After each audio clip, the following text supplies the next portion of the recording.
Good evening, Mr. Rusher. This is my visual display on my history of Lavallette and OB1. It's something really near and dear to me.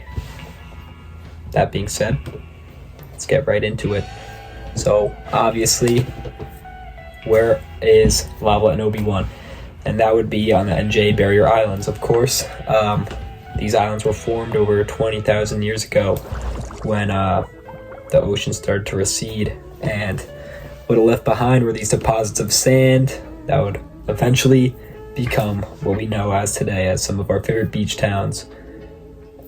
And that is more specifically for me, Lavallette and Ocean Beach Unit 1. Obviously, these places have become some of the most popular for vacation, with thousands of people going to the shores every summer.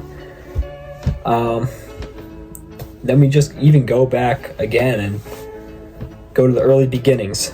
The Lenape Indians were the first to set up camp there. They would go there over the summer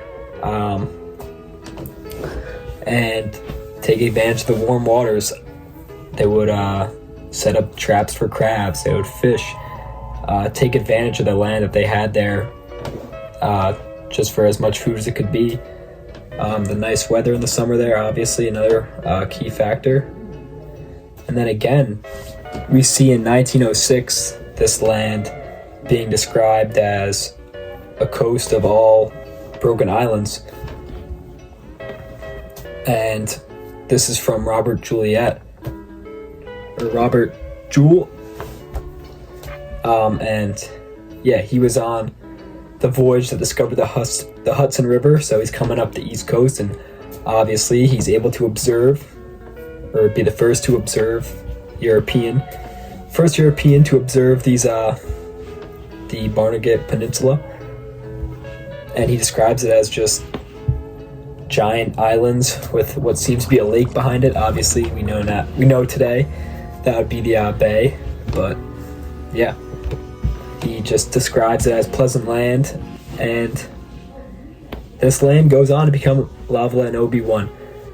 How did Lavallette get its name? I'm sure you're wondering. It's sort of a strange name. It's not like, for instance, Avon here, which means river or lake, which kind of makes sense, or somewhere like, I don't know, Spring Lake, Seaside, self-explanatory names. Lavallette is named after Admiral Eli Lavallette, pretty much, but in a French accent or French pronunciation. I'd assume. He was a very successful Navy officer for the U.S. He's known for his heroics at the Battle of Lake Champlain, and yeah, that would be pretty sure during the War of 1812. Is known for his heroics in the War of 1812. Obviously, I'm sure the success on water, they thought to name this town right near the coast for him. And yeah, it's just clear throughout all these accounts, when you see the Indians going there, when you see, for instance, Robert Jewell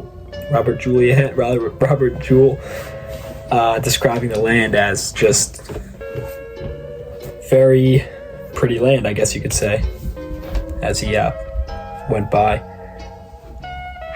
And that just pointed out, as it's really no surprise that this place became one of the premier beach locations. And now moving on, let's jump forward a little bit in the history. So we kind of covered the colonial people, seeing the Indians there, how it got its name, and then just the cultivation of the land.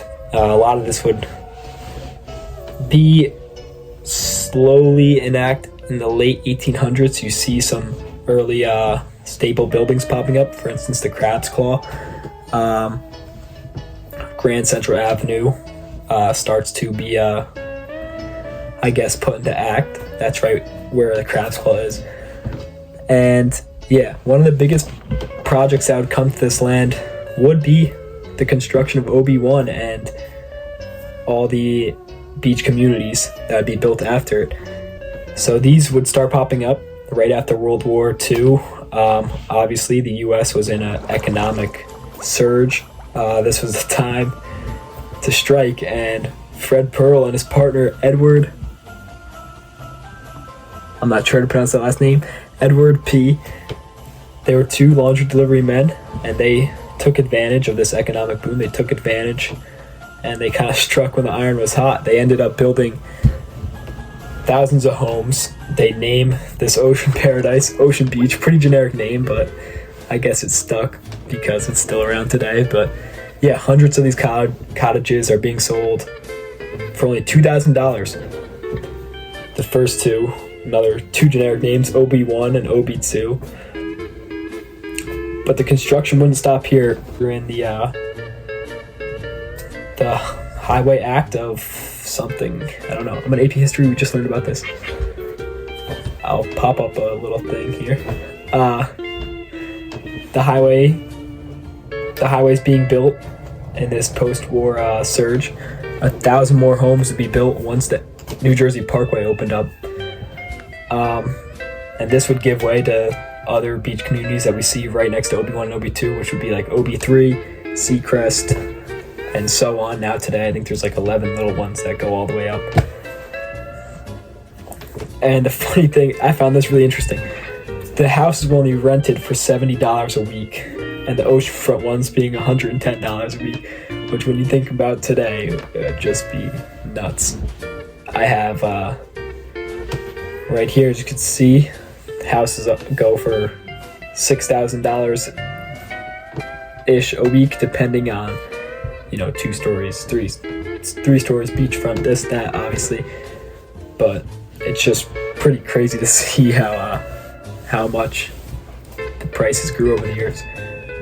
One of the first lifeguard stations on the country would actually be located right in Seacrest Beach, which would be kind of in that middle ground between OB2 and OB3. And yeah, it's clear that all these homes are going to bring in hundreds of families. For instance, I know for my family, they bought a house back there a little after all this, like I'm pretty sure in the 70s. So yeah, it just goes to show the cultivation of this land is something else. I mean, and this would just be, I think this is the turning point. Continuing on with these facts, Seacrest Beach is where one of the first lifeguard stations that we see in the whole country opened up.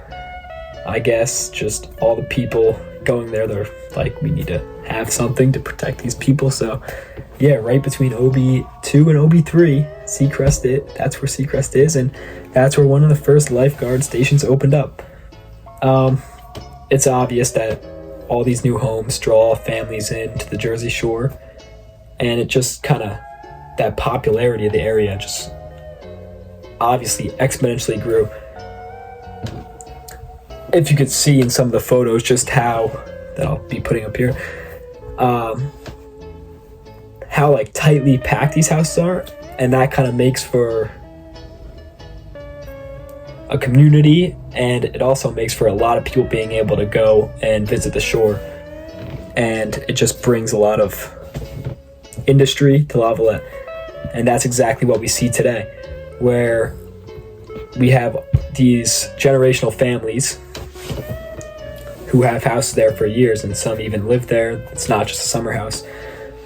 And Lavallette's just grown into one of the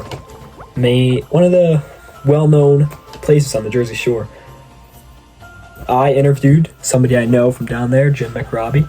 He lives a couple houses down from where our family's house is, and he kind of explained to me how when he first got his house, or when his family first bought the house down there, it was all little houses.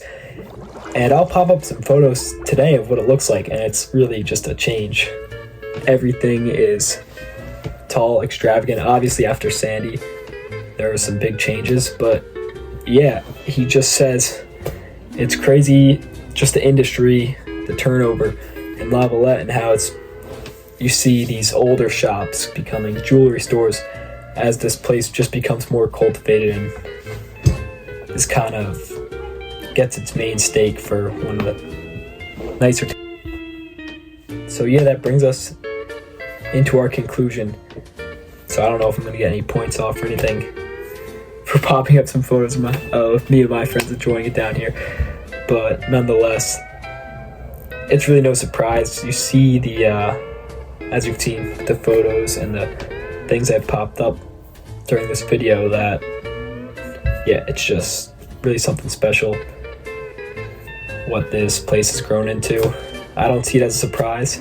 I just see it as really interesting on how this place has become one of the most premier places on the Jersey Shore. Thank you for your time. Have a good day. That was the history of Lavallette and OB1.